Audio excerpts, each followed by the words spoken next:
High command ಬಿಡು ಅಂತ ಹೇಳಿದ್ರೆ ಅಧಿಕಾರ ಬಿಡಬೇಕಾಗತ್ತೆ. ಯಾದಗಿರಿಯಲ್ಲಿ ಸಚಿವ ಶರಣಬಸಪ್ಪ ದರ್ಶನಾಪುರ್ ಹೇಳಿಕೆ ಕೊಟ್ಟಿರೋದು. ಶಾಸಕರ ನಿರ್ಧಾರ ಕೇಳಿ ಹೈಕಮಾಂಡ್ ನಿರ್ಧಾರ ಮಾಡುತ್ತೆ. ಹೈಕಮಾಂಡ್ ಗೊಂದಲ ಬಗೆಹರಿಸಿ ನಿರ್ಧಾರವನ್ನ ತೆಗೆದುಕೊಳ್ತಾರೆ. ಅವರ ಬೆಂಬಲಿಗರು, ಅವರ ನಾಯಕರು ಸಿಎಂ ಆಗ್ಲಿ ಅಂತಾರೆ. ಕೊನೆಗೆ ಹೈಕಮಾಂಡ್ ನಿರ್ಧಾರವೇ ಅಂತಿಮ ಅಂತ ಶರಣಬಸಪ್ಪ ಅವರು ಹೇಳಿಕೆ ಕೊಟ್ಟಿರೋದು. ಹೈಕಮಾಂಡ್ ಹೇಳಿದ್ರೆ ಬಿಡ ಅಂತ ಹೇಳಿದ್ರೆ ಬಿಡಬೇಕಾಗ್ತದೆ. ಹೈಕಮಾಂಡ್ ಮ್ಯಾಗಲ್ಲ, ಮತ್ತು ಹೈಕಮಾಂಡ್ದವ್ರು ಶಾಸಕರ ಅಭಿಪ್ರಾಯ ತೊಗೊಂತಾರೆ. ಇವೆಲ್ಲ ಹೇಳ್ಬೇಕಾದ್ರೆ ಏಕಾಏಕಿ ತಗೊಳ್ಳೋದಿಲ್ಲ. ಬಹುತೇಕ ಈಗಿನ ವಾತಾವರಣ ಮೊದಲೇನ 30-40 ವರ್ಷದಿಂದ ಹೆಂಗಿದ್ದೋ ಗೊತ್ತಿಲ್ಲ. ಬಟ್ ಈಗ ನಾವೇನು ಬಂದ ಮ್ಯಾಕೆ ಯಾವ ಪಕ್ಷ ಆಗಲಿ ಮೀಟಿಂಗ್ ಮಾಡ್ತಾರೆ, ಕೇಳ್ತಾರೆ, ಮಾಡ್ತಾರೆ. ಎಕ್ಸೆಪ್ಟ್ JDS ಬಿಟ್ಟರೆ, ಯಾಕಂದ್ರೆ ಅಲ್ಲಿ ಹೈಕಮಾಂಡ್ ಇಲ್ಲ. ಅವರು ಫ್ಯಾಮಿಲಿ ಮ್ಯಾಟ್ರ್ ಅದ, ಅವ್ರ ಡಿಸಿಷನ್ ತೊಗೊಂತಾರೆ.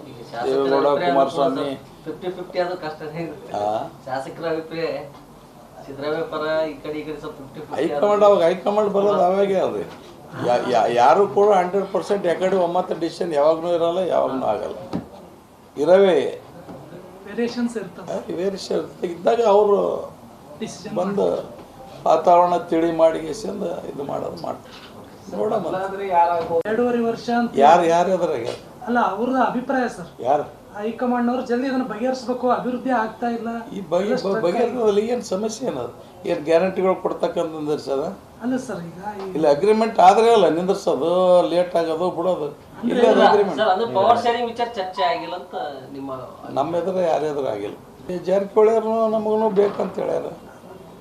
ಪರಮೇಶ್ವರ್ ನಾಯಕ ಆಗ್ಬಾರ್ದು ಅಂತ ಹೇಳ್ಯಾರ.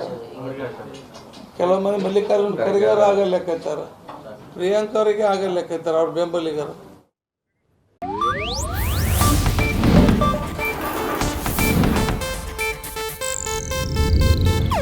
ಇದು ಏಷ್ಯಾನೆಟ್ ನ್ಯೂಸ್ ನೆಟ್ವರ್ಕ್ ಪ್ರಸ್ತುತಿ.